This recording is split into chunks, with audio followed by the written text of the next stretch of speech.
Mon podcast IMO.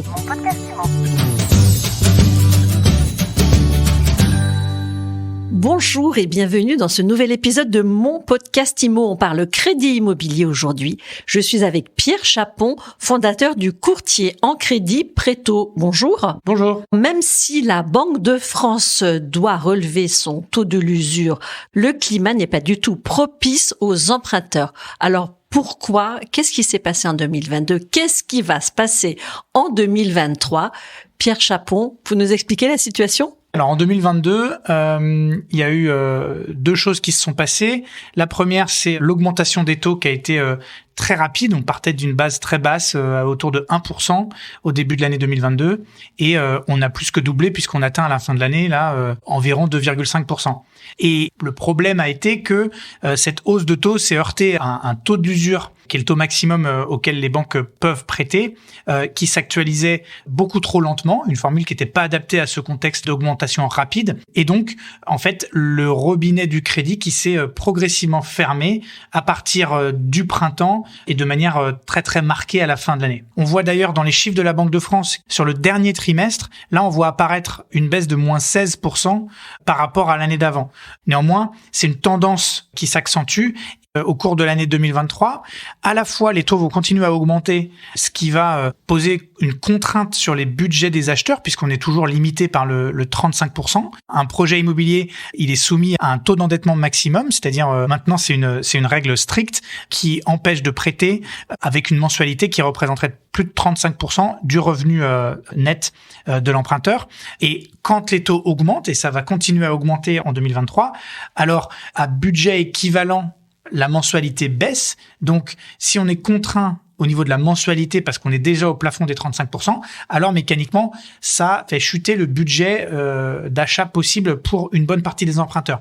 Donc 2023, on va avoir de très nombreux emprunteurs qui vont voir leur budget d'achat fortement réduit, et en face de ça, des prix qui vont pas corriger suffisamment pour rendre les mêmes projets possibles. Donc ce qui va se passer, c'est qu'il y aura en fait une partie significative du marché, on l'estime à près d'un tiers, qui va être un petit peu sur le côté, va pas pouvoir passer à l'action au niveau d'un projet immobilier, en tout cas pas le même que dans les conditions qu'on a connues il y a un an. En revanche, le robinet du crédit, c'est là où ça va être subtil en 2023, va se rouvrir, c'est-à-dire que progressivement, le taux d'usure va remonter suffisamment pour que les banques commencent à s'y retrouver. Et donc, il y aura plus de restrictions sur l'offre de crédit. Et on sera dans une situation où c'est plutôt la demande qui va diminuer pour des raisons de budget d'achat, mais des banques qui vont revenir sur la production. Elles vont prêter autour de combien selon vous? Ça va atteindre 3,5 voire 4%, peut-être même dès le milieu de l'année 2023. Donc, au premier semestre, les banques seront là pour prêter. Le problème, c'est qu'il y aura plus de candidats éligibles en face. Exactement. Alors, au premier semestre, et ça va être, les banques vont revenir progressivement, notamment au premier trimestre, ça va être encore bouché parce que le taux d'usure là qu'on connaît pour le premier trimestre, même si il y a effectivement un passage en mensuel qui pourrait intervenir soit en février, soit en mars, le premier trimestre va être quand même marqué par des blocages des taux d'usure. C'est au cours du deuxième trimestre que ça va s'améliorer franchement. Donc effectivement, là, les banques vont revenir, mais en face, avec des taux qui augmentent et des prix qui ne corrigent pas encore, il y aura une partie des acheteurs qui va disparaître, et on l'estime que cette proportion des acheteurs qui sera plus là en capacité en fait d'acheter, on l'estime à autour d'un tiers du marché sur la deuxième partie de 2023. Qu'est-ce que ça va avoir comme conséquence sur votre modèle économique et votre production de crédit à vous? Alors, sur notre production de crédit à nous, la conséquence, ça va être que le début de l'année va être assez lent, comme ça l'a été au deuxième semestre 2022, et que à partir du moment où l'offre de crédit revient courant du deuxième trimestre, pour notre activité, c'est très positif, parce que les taux continuent d'augmenter et soient élevés, que le financement soit cher, ça n'est pas en soi un problème pour l'activité du courtage en crédit, tant que il n'y a pas de blocage lié au taux d'usure. Et c'est ce qui arrivera. Par contre, on sera dans une situation, nous, comme tout le monde sur le marché de l'immobilier, où les transactions vont baisser, donc le volume global d'opérations sur le marché va baisser. Donc, finalement, la bataille pour les clients solvables ou les clients qui sont en capacité d'achat, elle va peut-être s'intensifier, puisque finalement le marché à la fois des agents immobiliers, des courtiers en crédit, il s'est très fortement développé sur les dernières années, avec des années 2020, 2021, 2022 records en termes de production de crédit, de nombre de transactions.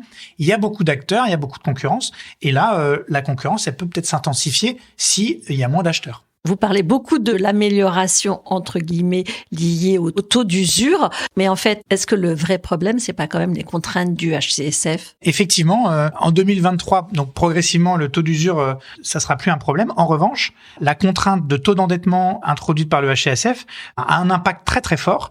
Et on peut se poser la question de la logique de la conserver telle qu'elle, parce que, rappelons-nous qu'elle a été introduite en 2020, là où il y avait des craintes de surchauffe du marché, justement parce que les taux étaient historiquement, peut-être même anormalement bas. Là, c'est très clair qu'en 2023, les taux vont se normaliser. On va dépasser les 3%, 3,5, 4%. Donc, on n'est plus dans une situation où le marché serait dopé par des taux anormalement bas. Donc, on peut légitimement se poser la question, quelle est la pertinence de ces règles-là en 2023 ? Une personne sur 3 écartée du marché du crédit, quels sont les profils les plus exposés à cette éviction ? C'est très inégalitaire. Ce qui permet en fait de sortir de cette éviction, c'est l'apport, puisque quand l'enveloppe d'emprunt est réduite, alors on peut compenser par l'apport pour concrétiser son projet. Et ça, les gens qui ont plus d'apport, c'est soit les gens qui ont plus de revenus, donc plus on a des revenus importants, moins on va subir cette éviction, ou les emprunteurs les plus âgés. Donc ce qui est intéressant, c'est que avec le problème du blocage du taux d'usure en 2022, les emprunteurs plus âgés étaient fortement pénalisés parce que l'assurance est chère et rentre dans le calcul du taux d'usure. En revanche, ces emprunteurs-là, en moyenne, ils ont plus de patrimoine financier, donc ils ont la capacité d'avoir plus d'apports. Et pour le coup, dans un monde où le problème, c'est plus le taux d'usure, c'est le budget, ces emprunteurs-là, ils seront favorisés par rapport aux plus jeunes avec des revenus plus faibles en 2023. Donc durcissement surtout pour les primo-accédants. Oui, tout à fait. La baisse des prix, évidemment, elle pourrait permettre de mettre un peu d'huile dans les rouages. Vous l'estimez finalement assez faible pour 2023. Vous parlez de moins 3%. Alors, nous, on l'estime pas. On n'est pas des spécialistes. On fait référence aux estimations d'un acteur un peu de référence sur le sujet des prix immobiliers qui est Meilleurs Agents. Effectivement, Meilleurs Agents, leur perspective pour 2023, c'est une baisse qui pourrait aller jusqu'à moins 3%, avec évidemment des différences d'un segment de marché à l'autre. Ce qu'on se dit globalement, ce qu'il faut retenir, c'est que la baisse des prix sur 2023 ne pourra pas être d'une ampleur de nature à compenser la baisse des budgets. Et c'est ça qui va engendrer ce problème d'accès en fait à l'achat immobilier pour une part importante. La tendance baissière, elle est claire, mais elle va être lente et progressive. Elle va peut-être être sur plusieurs années. Rappelons-nous qu'en 2008, les prix de l'immobilier avait baissé en 18 mois de 10%, alors que les transactions immobilières avaient baissé de 30 à 40%, et que les banques avaient vraiment fermé le robinet du crédit. On était dans une situation très tendue.